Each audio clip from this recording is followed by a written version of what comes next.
प्रिय विद्यार्थियों, आज हम ये अंतिम वर्ष इतिहास के प्रथम प्रश्न पत्र के अंतर्गत भारत में पश्चिमी शिक्षा के प्रसार के विषय में चर्चा करेंगे। ईस्ट इंडिया कंपनी ने भारत में सैनिक स्थानों तथा कारखानों के पास स्कूल खोले। इस क्रम में 1715 ईस्वी में मद्रास, 1718 ईस्वी में मुंबई, 1731 ईस्वी में कलकत्ता में स्कूल स्थापित किए गए। बक्सर विजय के बाद 1765 ईस्वी में ईस्ट इंडिया कंपनी को बंगाल, बिहार और उड़ीसा की दीवानी के अधिकार प्राप्त हुए। 1772 ईस्वी में लॉर्ड हेस्टिंग्स के गवर्नर जनरल के बाद कंपनी ने भारतीय बच्चों की शिक्षा पर भी ध्यान दिया। 1781 ईस्वी में कलकत्ता में मदरसा स्थापित किया गया। इसमें अरबी तथा फारसी के अध्ययन की व्यवस्था की गई। 1791 ईस्वी में हिंदू कुलीनों के पुत्रों को पढ़ाने के लिए बनारस संस्कृत कॉलेज की स्थापना की गई। 1784 ईस्वी में सर विलियम जोन्स ने बंगाल एशियाटिक सोसाइटी की स्थापना की। 1800 ईस्वी में लॉर्ड वेलेस्ली ने कलकत्ता में फोर्ट विलियम कॉलेज स्थापित किया। 1792 ईस्वी में चार्ल्स ग्रांट ने इंग्लैंड में प्रकाशित अपनी पुस्तक observations on the state of society among the Asiatic subjects में इस बात पर बल दिया कि भारत में ईसाई धर्म और पश्चिमी ज्ञान के प्रसार के लिए स्कूल स्थापित किए जाएं। 1793 में इस समय इंग्लैंड की संसद में कंपनी के अनुज्ञा पत्र के नवीनीकरण पर विचार चल रहा था। उस समय बिशप विल्बरफोर्स ने ब्रिटिश संसद के हाउस ऑफ कॉमन्स में प्रस्ताव रखा कि कंपनी के डायरेक्टरों को भारत में ईसाई धर्म के प्रसार के लिए मिशनरी भेजने का अधिकार दिया जाए। इसका घोर विरोध हुआ, यह प्रस्ताव पारित नहीं हो सका। लेकिन इंग्लैंड में विचार जोर पकड़ने लगा कि कंपनी को भारतीयों की शिक्षा की जिम्मेदारी लेनी चाहिए। 1813 के चार्टर एक्ट में भारतीयों की शिक्षा के लिए 1 लाख रुपये वार्षिक व्यय का प्रावधान रखा गया। भारत में पाश्चात्य शिक्षा के विकास के कई चरण थे। इसमें प्रथम चरण 1813 से 53 तक था। 1813 के चार्टर एक्ट में शिक्षा नीति के उद्देश्यों का उल्लेख था, जो इस प्रकार हैं। नंबर 1 साहित्य का पुनरुद्धार और उन्नति। नंबर 2 भारतीय विद्वानों को प्रोत्साहन। नंबर 3 ब्रिटिश भारत की जनता में विज्ञान की स्थापना तथा वृद्धि। इस एक्ट को लेकर जो प्रश्न खड़े हुए वे इस प्रकार थे: शिक्षा नीति के उद्देश्यों की भावना क्या है, शिक्षा का माध्यम क्या होगा, शिक्षा संस्थाओं की व्यवस्था करने वाली एजेंसियाँ कौन सी होंगी, सर्वसाधारण में शिक्षा के प्रचार के तरीके क्या होंगे। इस संबंध में 3 विचारधाराएं सामने आई। कंपनी के पुराने कर्मचारी संस्कृत अरबी भाषाओं के अध्ययन पर बल देते थे। मुनरो और एल्फिंस्टन आधुनिक भारतीय भाषाओं के माध्यम से शिक्षा देने के पक्ष में थे, और चार्ल्स ग्रांट और उसके अनुयायी मानते थे कि पश्चिमी ज्ञान को स्वरूप देने के लिए अंग्रेजी ही सबसे प्रभावशाली माध्यम है। 1833 के चार्टर एक्ट के द्वारा भारत में कंपनी का व्यापार एक अधिकार समाप्त हो करके ईसाई मिशनरी ने भी लाभ उठाया। उन्होंने शिक्षा के आड़ में ईसाई धर्म के प्रचार का काम तेजी से आगे बढ़ाया। लॉर्ड मैकाले ने इस संबंध में बहुत महत्वपूर्ण भूमिका निभाई। उसने फरवरी 1835 में एक प्रसिद्ध विचार पत्र लिखा। इसमें उसने भारतीय साहित्य, दर्शन, ज्ञान के विरुद्ध और पश्चिमी ज्ञान एवं अंग्रेजी भाषा के पक्ष में अनोखे तर्क दिए। उसने विज्ञान शिक्षा देने के अंग्रेजी माध्यम का प्रबल समर्थन किया। वो कहता था कि अंग्रेजी भाषा में जो साहित्य पुस्तक उपलब्ध है वह 300 वर्ष के संपूर्ण विश्व की समस्त भाषाओं में उपलब्ध साहित्य से अधिक मूल्यवान है।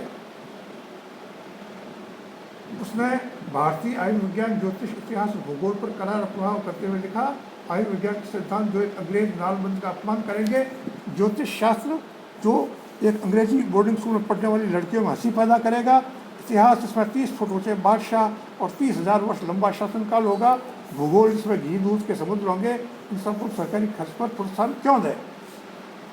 गवर्नर जनरल लॉर्ड विलियम बेटिंक ने मैकाले के विचार से सहमति प्रकट की, और 1834 में बेटिंक ने मैकाले की अध्यक्षता में एक समिति गठित की, जिसकी कार्यवाही का विवरण 2 फरवरी 1835 का जारी हुआ। जिसकी मुख्य बातें ये थी: भारतीय भाषा, साहित्य, दर्शन, विज्ञान एवं ज्ञान हर तरह से बना है। पश्चिम भाषा एवं ज्ञान की सर्वश्रेष्ठता निश्चित है। भारत में शिक्षा का माध्यम अंग्रेजी होना चाहिए। भारत की विशाल जनसंख्या को सरकारी संसाधनों से शिक्षा नहीं दी जा सकती, इसलिए शिक्षा के क्षेत्र में निजी क्षेत्र को बढ़ावा दिया जाना चाहिए। इसके फलस्वरूप 1800 बंगाल में, मुंबई में मद्रास में, उत्तर पश्चिमी प्रांत में, पंजाब, राजपूताना आदि में अंग्रेजी स्कूलों की सोसाइटियाँ और अंग्रेजी स्कूल स्थापित किए गए। राजस्थान में 1836 ईस्वी में कंपनी ने अजमेर में अंग्रेजी स्कूल खोला, जो बंद हो जाने पर 1851 में पुनः खोला गया। 1842 में अलवर तथा भरतपुर में, 1844 में जयपुर में प्रथम आधुनिक स्कूल खोला गया। तकनीकी शिक्षा के क्षेत्र में भी प्रयास किए गए। शिक्षा के क्षेत्र में विकास के लिए अनेक निजी लोगों ने प्रयास किए, जिनमें राजा राम मोहन राय, डेविड हेयर, मैथ्यूल, प्रोफेसर पैटन, जगन्नाथ शंकर सेठ, ज्योतिबा फुले आदि प्रमुख हैं। पाश्चात्य शिक्षा के दूसरे चरण के अंतर्गत 1854 से 1882 ईस्वी तक कार्य हुआ। इसमें सर्वप्रथम चार्ल्स वुड का 1854 ईस्वी में जारी घोषणा पत्र है, जिसमें निम्न अनुशंसाएं की गई। पहला, शिक्षा का उत्तरदायित्व स्वीकार किया जाए। भाषाओं के प्रश्न में अंग्रेजी साहित्य विज्ञान की शिक्षा के साथ साथ संस्कृत अरबी के ज्ञान का भी महत्व है। शिक्षा विभाग की स्थापना की जाए। विश्वविद्यालय खोले जाएं। लंदन विश्वविद्यालय के नमूने पर कलकत्ता और मुंबई में एक विश्वविद्यालय की स्थापना की जाए। श्रेणीबद्ध विश्वविद्यालयों की स्थापना की जाए। निजी शिक्षण संस्थाओं को प्रोत्साहन दिया जाए। शिक्षक प्रशिक्षण की व्यवस्था की जाए और शिक्षा को केवल नौकरी से नहीं जोड़ा जाए, शिक्षा को संस्कार से जोड़ा जाए। स्त्री शिक्षा को बढ़ावा दिया जाए और वुड्स घोषणा पत्र में जन शिक्षा पर जोर दिया जाए। इस घोषणा पत्र के बाद हुई प्रगति में विश्वविद्यालय शिक्षा, महाविद्यालयी शिक्षा, माध्यमिक शिक्षा, प्राथमिक शिक्षा, स्त्री शिक्षा के अंतर्गत शिक्षा के क्षेत्रों का विभाजन किया गया। मुसलमानों की शिक्षा के लिए पृथक से व्यवस्था करने के लिए मुस्लिम नेता सामने आए। विधि, चिकित्सा, इंजीनियरिंग, कृषि और पशु चिकित्सा के क्षेत्र में भी वानिकी शिक्षा, कला शिक्षा और लोक शिक्षा के साथ साथ काम हुआ और निजी शिक्षण संस्थाओं को अनुदान भी प्रदान किया गया। पाश्चात्य शिक्षा के विकास का तीसरा चरण 1882 से 1901 तक चला। इसके अंतर्गत 1882 में सर विलियम हंटर की अध्यक्षता में हंटर आयोग नियुक्त हुआ। इसके सुझाव के अनुसार प्राथमिक, माध्यमिक, उच्च शिक्षा की अवधारणा प्रतिपादित की गई। शिक्षा के क्षेत्र में अनुदान और स्त्री शिक्षा के क्षेत्र में कार्य करने और शिक्षक प्रशिक्षण की व्यवस्था के संबंध में विचार व्यक्त किए गए। हंटर आयोग की रिपोर्ट के बाद भारत में पर्याप्त शैक्षिक प्रगति, प्राथमिक शिक्षा, माध्यमिक शिक्षा, व्यावसायिक शिक्षा, मातृभाषा की शिक्षा और शिक्षक प्रशिक्षण और विश्वविद्यालय शिक्षा के रूप में आरंभ हुई। स्त्री शिक्षा को भी पर्याप्त प्रोत्साहन प्राप्त हुआ। अल्पसंख्यकों और पिछड़ी जाति की शिक्षा के संबंध में भी कार्य हुआ।